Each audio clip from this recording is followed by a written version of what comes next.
তো গাইজ আমি আজকে আপনাদেরকে করম চার চাটনি করে দেখাবো। দেখুন আমি করম চাগুলোকে ভালোভাবে কেটে দানা ছাড়িয়ে নিয়েছি। দানা ছাড়িয়ে আমি ধুয়ে নিয়েছি ভালো করে।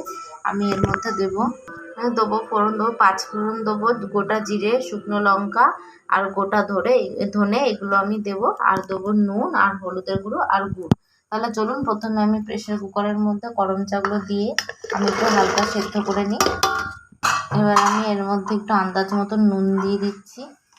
নুন দিয়ে এবার আমি জল দিয়ে দেখুন আমি আন্দাজ মতন জল দিয়ে দিয়েছি। এবার আমি এইটা সিদ্ধ করে তারপরে আমি আপনাদের দেখাচ্ছি। খুব বেশি সিদ্ধ করে গলিয়ে ফেলবো না, হালকা সিদ্ধ করে আমি তারপরে আপনাদের দেখাচ্ছি। গাইজ দেখুন আমি এটা নামিয়ে নিয়েছি। আমি 2টো সিটি দিয়েছিলাম, তাতেই আমার সেদ্ধটা একটু বেশি হয়ে গেছে। আপনারা সেই বুঝে সিটি দেবেন। আপনার একটা সিটি দিলে আশা করি হয়ে যায়। একটা সিটি দিয়ে দেখে নেবেন কেমন কি হয়েছে, প্রয়োজন হলে আবার দেবেন। কিন্তু আমার 2টো সিটি দেওয়াতে আমার এটা গলে গেছে।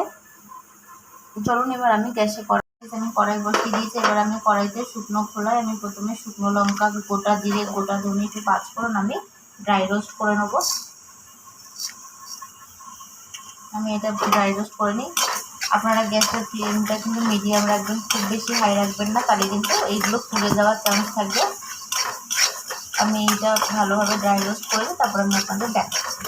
দেখুন গাইস আমার এটা ড্রাই রোস্ট হয়ে গেছে। আমি খুব বেশি কিন্তু আমি রাখিনি। এবার আমি এটা নামিয়ে নিই।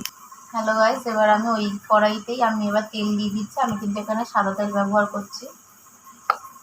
দেখুন আমি একদম অল্প তেল দিলাম। এবার এই তেলটা গরম হয়ে গেলে আমি 5 ফোড়নটা দিয়ে দেবো।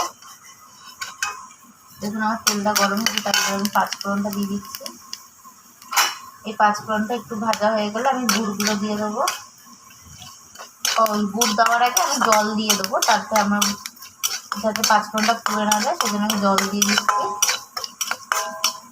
দিয়ে আমি গুড় দিয়ে দেবো।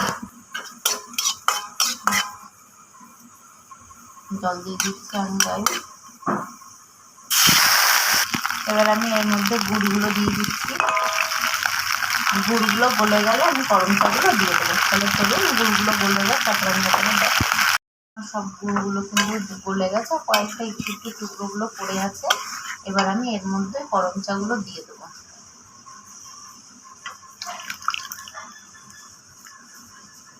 করম চাগুলো দিয়ে আমি ভালো করে ফুটিয়ে নেব। একটু হলুদ দিয়ে ভালো করে ফুটিয়ে নেব। এবার আমি এর মধ্যে একদম অল্প পরিমাণে আমি লঙ্কার গুঁড়ো দিয়ে দিচ্ছি।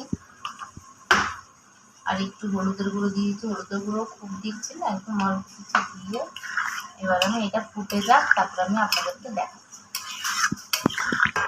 গাইস এবার আমি এর মধ্যে মশলাগুলো দিয়ে দেবো। আমার এটা ফুটে গেছে। এবার আমি এর মধ্যে ওই ড্রাই রোস্ট করে রেখেছিলাম সেই মশলাটা আমি করে নিয়েছি। এবার আমি দিয়ে কিছুক্ষণের জন্য চাপা দিয়ে তারপরে আমি নামিয়ে দেবো।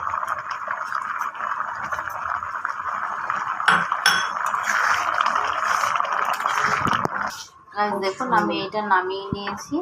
আপনারা এরকমভাবে একবার করম চা বাড়িতে থাকলে, বাড়িতে আনলে আপনারা এরকমভাবে একবার বানিয়ে খেয়ে দেখুন। এমনিতে তো করম চা সেরকম কেউ খায় না টক বলে, একবার এরকমভাবে বানিয়ে খেয়ে দেখুন। আশা করি সবাই ভালো খাবে, ছোট থেকে শুরু করে বড়রা পর্যন্ত সবাই ভালো খাবে।